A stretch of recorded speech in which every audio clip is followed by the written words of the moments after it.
Hey guys, welcome back to the channel. This is Hayden Newberry Fishing. I'm Hayden Newberry. I'm a travel nurse. I travel around the country and fish the bass lakes and bass tournaments that I want to fish. Currently, have a dream of one day fishing like the Elite Series or something, but in the meantime, making videos and just trying to have fun fishing. But today, or tonight, I'm in the back of my camper after work, and I'm going to post a video about what one of my subscribers actually commented about a tournament that I had earlier this year on Cherokee, and it was a bait that I was using. Some modifications I'd made to it because I guess I didn't make it very clear in the video because it really wasn't like a main thing that I was using, so I didn't talk about it much. But there's some modifications I make to this bait that to me make a lot of sense from my experience that I feel like some people make a mistake, which they might not be making a mistake, I guess, for their specific scenario, but for the way I use it, I think that there are some misconceptions about it and a different way that you can modify it, I guess, is what I do to land more fish on it. So what we're going to talk about is glide baits, but specifically the S-Waver glide bait, though the 168, I think it is their 6-inch version. I was using it on Cherokee, catching largemouth on it and smallmouth on it, and a guy commented on the video, that's a subscriber, said that he was talking about the rod that I was using. It looked like it had too much flex in it, and that it should be like a heavier action rod and matching the equipment and everything to it. So kind of I feel like the misconception I'm getting at, that I'm going to talk about and get into is that I feel like automatically you hear glide bait and you hear you need like a big rod, big swim bait rod. You need to lay into them when they bite it, and just it's all about just power and there's no light anything in the setup. So when I throw this bait, I actually do one thing. I do fish with heavier line. I usually throw at least 20 to 25 pound fluoro with it.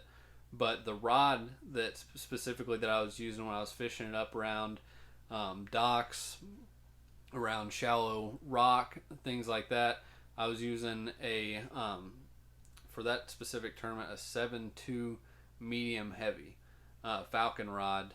And the reason why is because, and hear me out on this, because everybody will initially, actually I say everybody, there's probably a lot of people that do the same thing I do, I would imagine, if you've fished it very much. But this is actually the bait I was using. I've used it a ton. All the paint's knocked off of it. Caught a lot of fish on this thing. But you'll notice probably immediately, if you're familiar with them, that the hooks are changed out with a lot lighter hooks. These things come with really heavy hooks on them that actually help with the weight of the bait. So the bait actually sinks when you switch these hooks off. This bait will float because most of their weight of the bait is actually in the hooks because they make them so heavy. But this isn't heavy enough of a bait to require hooks like that. It's just not.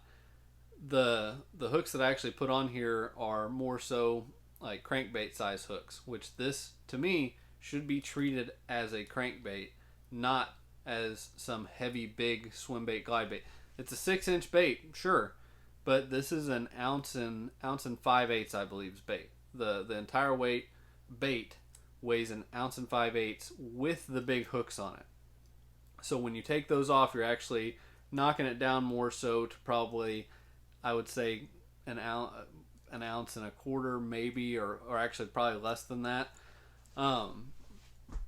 So what I do actually to compensate for that a little bit, because I don't want to fish it on the surface, I was actually fishing it deeper than it would with the original hooks on. I generally, depending on how deep I'm going to go, put a drop shot weight on the first hook. The front hook allows it to, when I'm swimming it, I can let it get down, but then I can still just kind of keep it at that depth, and it doesn't seem to affect them. Which you can put wire on the hook. What I do with a lot of jerk baits and stuff, I'll just have a like soldering wire or something, and I'll just wrap it around the the hook through there.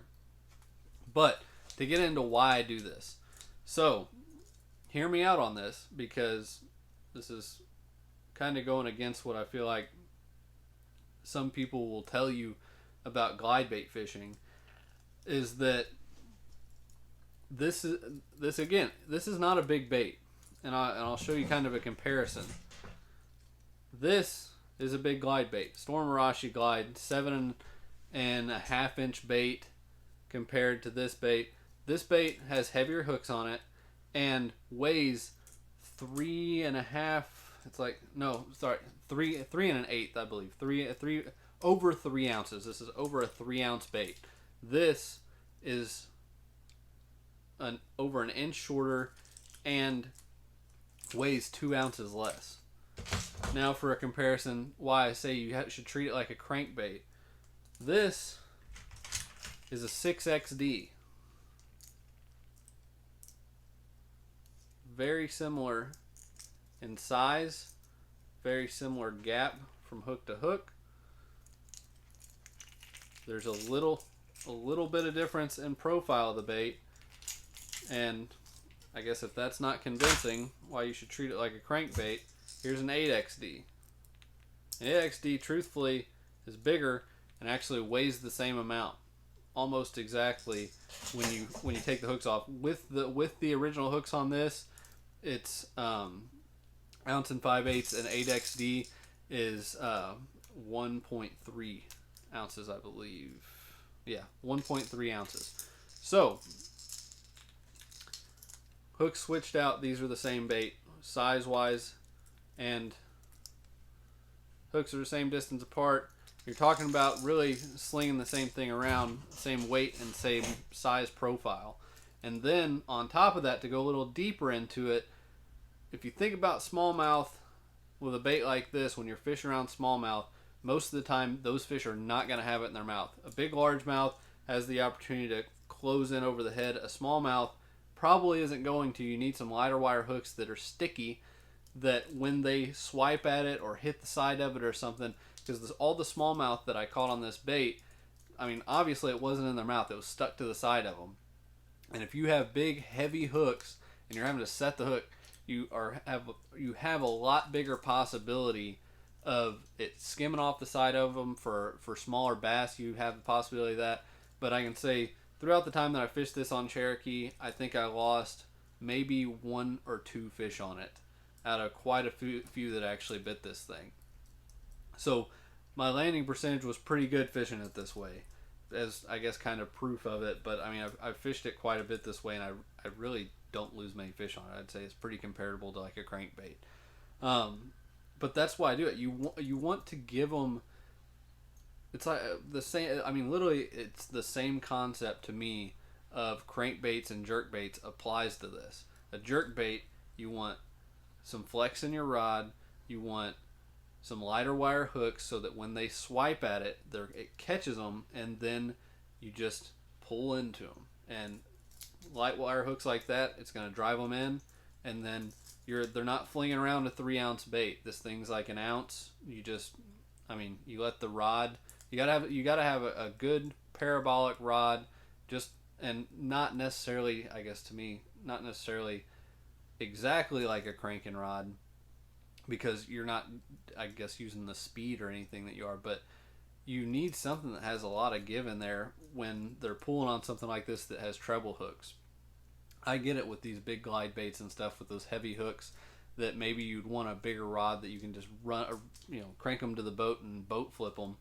But you can boat flip a pretty big fish on hooks that size, and you're not going to lose so many of them if you have them hooked weird or anything like that. So my opinion on it, I think that a lot of people go overkill when it comes to the smaller glide baits like the S-Waver like this.